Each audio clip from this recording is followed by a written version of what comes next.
In the lifespan of nearly every competitive game, there comes a player that's so dominant that they ruin it for everyone. The man who broke basketball was Lakers legend George Mikan. At 6 feet 10 inches, his unbeatable defensive strategy was to stand near the basket and stop any shot that was about to go in. You might be surprised that there wasn't already a goaltending rule in place, but before the 1940s, the thought of anybody able to reach high enough to goaltend was unfathomable. In fighting games, rule changes usually come in the form of nerfs and buffs. Anyone with a Twitter account following fighting gamers knows that having a fruitful conversation about character balance can be difficult. It's no surprise given how subjective and personal it is. It's hard to state your opinions on fairness without looking biased, and if you do it too much, you start looking like a crybaby. This is about the time when someone steps in and says, adapt. Not only does adapt make for a badass t-shirt, it's a powerful attitude that shows how resilient you are in the face of any challenge. And that was precisely the attitude of the Fort Wayne Pistons when faced with Mikan and the Lakers. Their strategy against the most OP player in basketball was to make a quick lead early on and play keep away from the other team until the time ran out. It worked, and the Pistons beat the Lakers 19-18 in the lowest scoring game in NBA history. Of course, this was only possible because there was no shot clock at the time, and as you might have guessed, this is why they made one. In the end, the goaltending rule nerfed Mikan, but the shot clock rule actually buffed him by making the teams have to deal with him. Why would they make a rule that benefits Mikan? Because the ultimate goal of nerfing and buffing isn't to balance, but to make a game that's fun to play and watch. People wanted to watch and play basketball, not professional hot potato.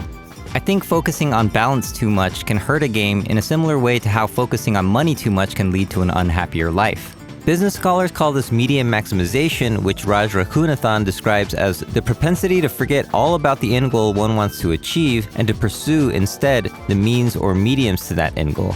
Just like how money is worthless by itself because it's paper and metal, balance is also worthless by itself. Street Fighter 1 is the only Street Fighter to be perfectly balanced, but it's boring because you can only play as two characters who fight exactly the same.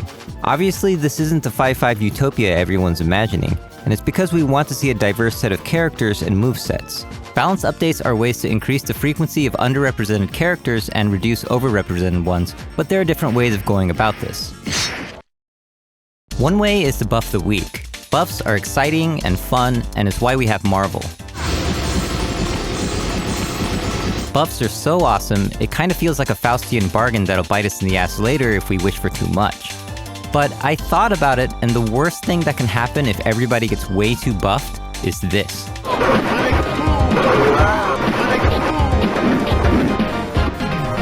This is a hacked version of Street Fighter 2 Championship Edition made by Hungshi Enterprise Taiwan, and it was called Street Fighter 2 Rainbow Edition. You've got homing fireballs, instant teleports, unlimited air specials, shape-shifting, and yoga flames coming out of knees. Basically, every character got buffed to the point of absurdity, and while it's a pretty dumb game, it was kind of fun, and I remember dropping in some quarters to play it back in the day. Where else can you do hands Hadouken into jab, teleport, cross-up, standing fierce? The game might have been dumb, but it innovated many of the fighting game concepts we see today. Rainbow Edition was actually the catalyst that inspired Street Fighter 2 Turbo Hyper Fighting, which also featured a faster speed, air specials, a teleport for Dalsum, a fireball for Chun-Li, and a sales figure of over 4 million copies on the SNES alone. The reason why Rainbow Edition was so interesting and influential wasn't because they just made everyone do more damage and move faster. It was because they gave the characters new abilities and new options. Now just imagine what it would be like if instead of Rainbow Edition, they made a hack called Gray Edition where everybody was nerfed to absurdity. No more specials, no more combos, no more throwing. We've actually already played this game in 1984. It was called Karate Champ, and it's one of the most honest and balanced fighting games ever made. Nerfing is a good tool for balancing, but it's no secret people generally don't like it. Even Capcom has acknowledged this in a PowerPoint slide that's been floating around last year.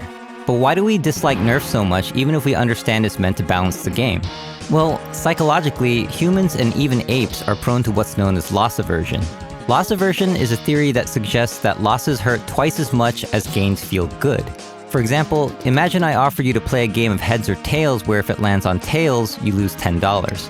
How much money would you have to win on heads for you to be willing to play this game? Psychologists found that people would accept the challenge starting at $20 for winning, which is exactly twice the amount you could lose. This suggests that one nerf on your character will hurt twice as bad as one buff of similar caliber will feel good. The human tendency to be loss-averse is used by marketing all the time. Why are sales of limited editions so effective? Because missing out hurts, which is why you gotta get that Strawberry Christmas Karen DLC before the season's over. While it can be argued that nerfing is a necessary evil to prevent the game from breaking, there are creative ways to do this that can improve the game instead of just making everyone depressed. One of the most hype-inducing changes I've seen was actually a nerf. During the life of Street Fighter IV, Ryu's Shoryuken was altered many times. Originally, you could cancel any version of the Shoryuken by sacrificing 2 bars of meter to make yourself safe in case your opponent blocked. But after a few patches, they removed the ability to cancel the heavy version, which is the one that did the most damage.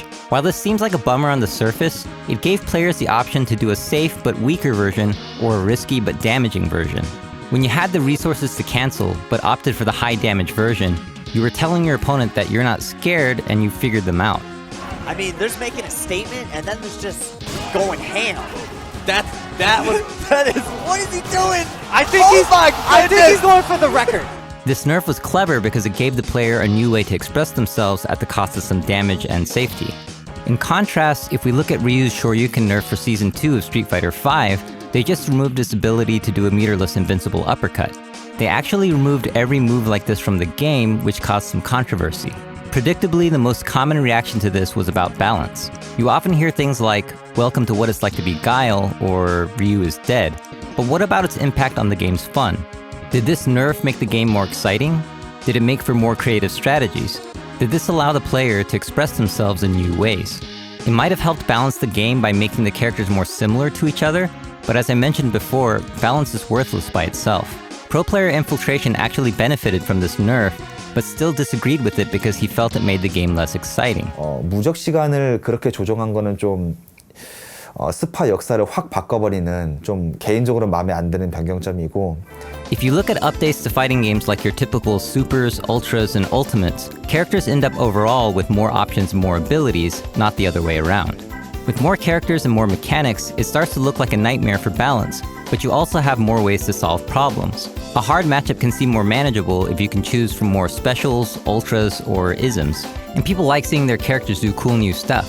Because hard nerfing and taking away abilities can be so depressing and kill the excitement, I feel it should be reserved for extreme cases, or creative nerfs that can actually make the game more enjoyable.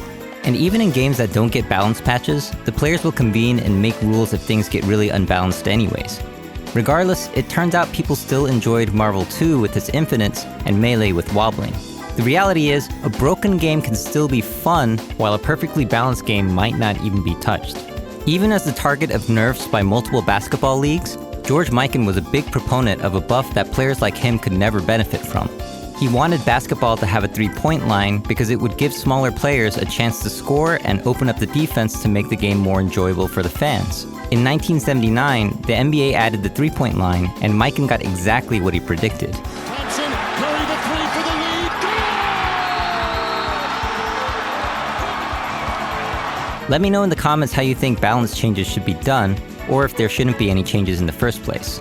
This was Gerald from Korea Gaming. Thanks for watching, and remember, you can vote for the 9th game at EVO 2017 by donating to charity. See you next video.